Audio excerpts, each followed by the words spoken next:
Hello, my name is Tim, but you may call me Cheech for the sake of pleasant immediate familiarity and also, frankly, social efficiency.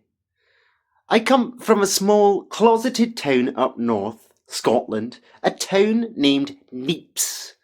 A town resplendent with gents, ladies, villains, saviours, company of the night, whisky, wankers, weather, and wild knowledge. Every moment here is acute, somewhat of an adventure, perhaps not big, or indeed biggish, but ever significant. A birth, baptism, burial, or unforeseen thumb up the bum. Cutting to is very, very much a twinkle in the eye of each citizen of home, so I won't wear much more of your time or eardrums with drum roll beginnings. I speak to recall a dark, stormy Friday night. Having slipped with God's grease into a pub, the Frog, Newt and Dagger, I spied a character tucked like an old bed in its corner, witnessing a vodka tonic seduced with imaginative subtlety considering its locality by pineapple, a pink umbrella keeping eye.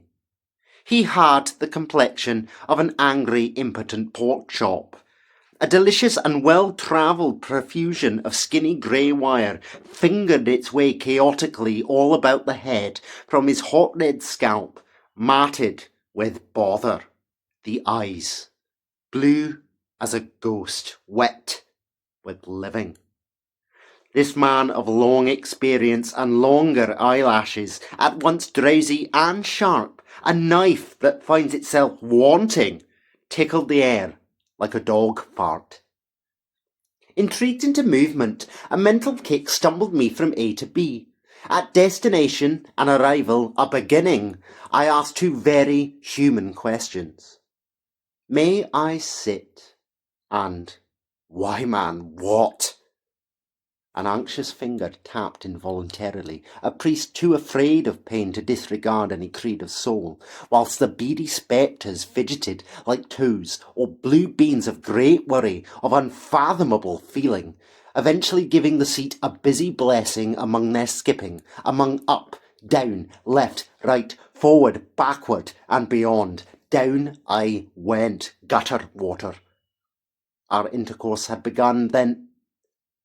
Excuse me a moment's dram, listener, as I fluff my peach. Thank you. We sat in soupy silence, nursing each other's apprehension, his fingers stroking the glass and the past. There was something alive and moving in this otherwise broken tiger, as a spider on a bedroom wall keeps the occupant's nerves engaged, freaking the young, middle-aged, and the wonderful toward immediate purpose and spontaneous vitality. There the animal sat, twitching with the excitement of life's tightrope, across which he chooses to dance, necessarily owning the glory of the fall. He falls, he plummets in the mode of a hefty coconut, regular, glorious droppings from magnificent heights.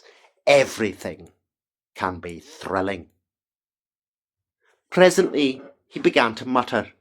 He'd been a clown, but was dismissed for footwear the ringmaster had deemed too severe. Also, he was allergic to elephants and applause. A brief stint as a surgeon, specialising in the treatment of a rare but wondrous condition known at the pavement as bean toe, a condition that fosters both mystique and emotional decline in the afflicted. Counselling is available, please do speak to your GP, led him to various other career choices, all of which baffled his energy into early retirement and unhealthy dwellings. He now spent his days amongst mineral water, community tree planting, and medieval literature, and the occasional guilty masturbation that these pursuits will invariably prompt. At this point, the custard fell again. Silent music played between us, the rain battering the windows, life battering the mortar. A sweet mixture of comfort and broad anticipation smiled warmly about the atmosphere about us. Hanging too long, perhaps, I wondered. We were done. Do I get up and go? Did the dentist just call my name? Aye, the dangers of reflective thought in public.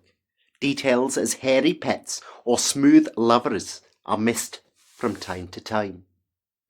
Then, finally, he spoke, finally, alluding to his time as a winemaker in Albania, a job that was again short-lived because he spoke no Albanian like everybody except Albanians and precocious university students with opportunity to flatter their confident whimsy. He said this: "When plucking the fruit, remember the leaves. They remain there, hanging still, dripping or dry, without trajectory, but nonetheless with function. The wine is the job. Keep it, sup it with care. Enjoy, enjoy, enjoy. It is a tender little buttercup. It is a loose and wild grandmother. It is an hilarious observing of a very serious man trying much, much too hard at badminton. It is a squeeze. As I sit here now, in tuxedo and slippers, I am squeezed. Nana squeezes me. No matter how very keenly my eyes bulge with it, as her laughter beams with the squeezing, I forget not actively that there will always be grapes if a soldier, a binman, a teacher, a vagrant grows them. And thus there must always be leaves, and thusly, eternally, inclement weather.